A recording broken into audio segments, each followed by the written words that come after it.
Hello! First, I want to say I really enjoyed the last video, and I really wish I could snap like that. See, this is my version of snapping. I don't actually know, I'm getting a little better, practice makes perfect, right? It reminds me of when I was learning how to whistle, and even now I still have a lot of trouble with it. I'm often like, which is just essentially air, right?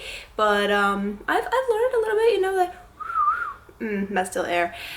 I can whistle, just take my word for it. I'll continue to improve that and the snapping ability. I was thinking about, it reminded me of the just snap, the cut, from indoors to outdoors. And I was thinking about Thanos. I'm like, I want to do a Thanos snap, like just snap. I wouldn't want to snap half the world out of existence because that's very uncool. But there are certain things, I'd like to do. It'd be cool to be able to snap and just solve all your problems, right? But on the other hand, it would take some of the mystery and fun out of life, right? And I personally enjoy a little bit of mystery. I like to experiment and see what works and solving problems and so forth. I mean, who doesn't like a little bit of experimentation, right? Like scientists, creative types, teachers, right? I mean, as human beings, we're always trying to find new ways to be creative, to resolve existing problems, and to just overall improve processes and systems and everything. I mean, that's a big part of life, right? Anyways, so I wanted to talk a bit about being motivated and keeping motivated. So first of all, it's difficult a lot of times to start something new, and it's extremely challenging to get yourself motivated a lot of the time. I mean, I find it's easier to start something and go with it for a little while and then to quit when it gets too difficult. I think that's a common issue that a lot of people probably have. But thinking about motivation brings me to the next topic, which is Maslow's hierarchy of needs. Maslow's hierarchy of needs is based in a pyramid structure. So the bottom level is physiological, your basic needs like safety and that kind of thing, safety, security. Next would be your psychological being things like your sense of belonging and your own self-esteem. Going up to the highest tier, you get self-actualization, which is essentially all of your own self-fulfillment needs, So in terms of motivation, when any of the needs, according to Maslow's hierarchy, are deficient, your motivation levels start to decrease, right? Because you have your most fundamental, and you go up and up and up, and more a triangle pattern. And if anything's lacking, then it's hard to keep motivated for those or for the surrounding ones. I have a friend who lives by Maslow's hierarchy, and he often talks about how he's struggling or accomplishing this or that level. First it was physiological, then it was psychological, and then self-actualization, self-fulfillment is where he's currently at. I think actually he's also on the psychological one, come to think of it.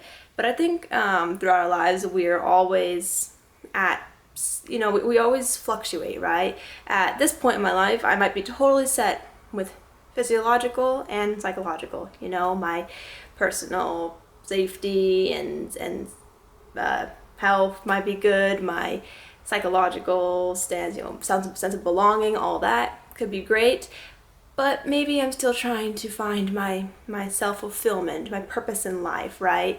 And so I think that over time we all have to face that struggle, that challenge of keeping motivated while we're, living our lives and trying to find that balance of each of the, in this case, 3 tiers. So I appreciate Maslow's hierarchy, and I agree with a lot of it. I think it makes a lot of sense, and it, having each of the 3 tiers met can really help us move forward in life and make a ton of progress. I also cater to the concept that this the circle of motivation, inspiration, and action. So basically it's an ongoing thing. You know, you can be motivated to start and then take action.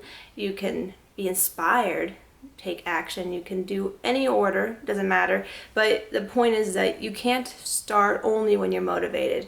You begin just by taking action, you know, and through taking action, you become more inspired. And when you become more inspired, become motivated, essentially, first step is to take action. And then while you're taking that action, while you're doing whatever it is, working on that project, getting a little further along in your personal short-term and long-term goals, you start to feel that inspiration, you know, of like, wow, I'm accomplishing something small or big.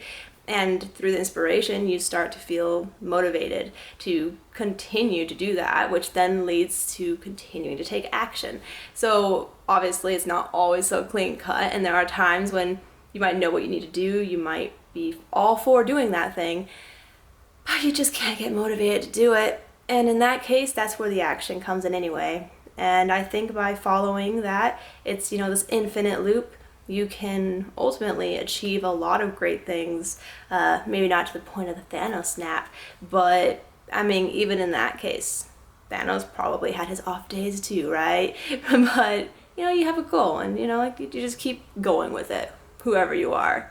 So, in summation, I just want to say, let's keep going, let's keep taking action, motivating ourselves, motivating each other, and finding inspiration where we can, and just keep progressing and improving in all the ways that we want to and are able to. And whether your progress is fast and immediate or it's slow and steady, it doesn't matter, it's all good. And yeah, I wish everyone the best. And hey, if you want to share where you're at currently and some of your goals, or if you have trouble with taking action when you're not inspired, or if you have your own take on Maslow's hierarchy, let us know in the comments. And until then, I'll see you later. Bye.